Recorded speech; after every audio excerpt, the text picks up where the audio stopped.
Kung nakapanood ka na ng Culinary Class War sa Netflix, sa malamang gusto mo din matikman yung isa sa mga dish ni Chef Jing Jusun. Ito yung Mala Cream Shrimp Dim Sum. Wes, gagawa tayo ng version niyan. Hey! Prepare lang natin yung dim sum. Gagamit tayo ng shrimp. Tinanggal na natin yung balat at ulo. Tatadtarin lang natin to. Huwag na kayo gumamit ng food processor, mas maigi yung ganito para medyo may buo-buo yung hipon.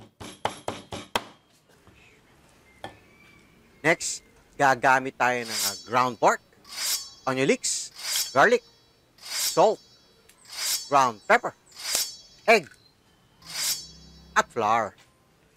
Hahalu-haluin lang natin to. Sa original version, naglagay siya ng lotus roots. Kaso ang hirap maghanap niyan dito sa Pinas. So, hindi ko na nilagyan. Pero pwedeng alternative yung singkamas or patatas. Pero dahil nga sa version ko nga to, syempre, so hindi ko na nilagyan. Diba? Set aside na natin. Next, gagamit tayo ng lumpia wrapper. Bali, hihiwain lang natin to ng ganito kanipis. Yan.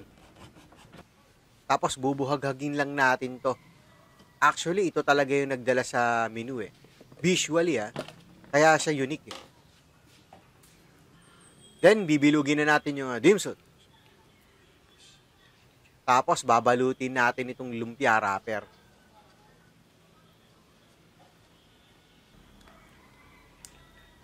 Huwag nyo nga palang kakalimutang basain yung kamay nyo habang binibilot nyo to para hindi siya dumikit sa kamay.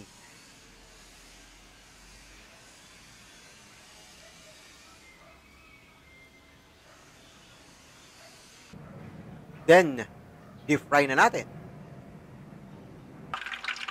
So, pag deep fry naman, kahit na anong klaseng oil, pwede naman.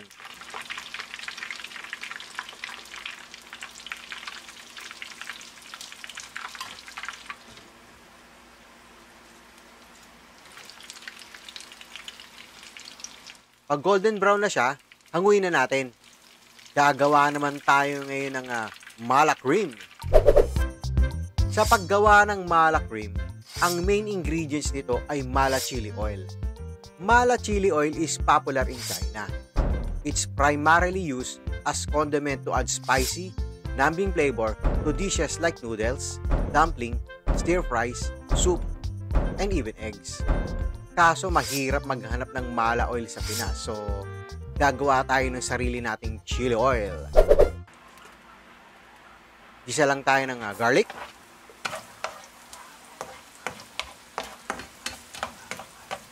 Chili flakes.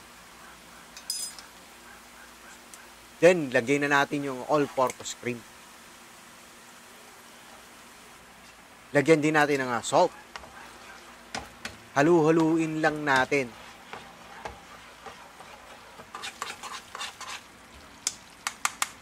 Tapos sasalain lang natin to para mawala yung buo-buo. Then, plating na tayo. Yun Ay, nako, ang sarap nito. Napapahihay na ako eh. Garnish natin ng onion leeks at bell pepper. Tikman natin syempre. Ang sarap!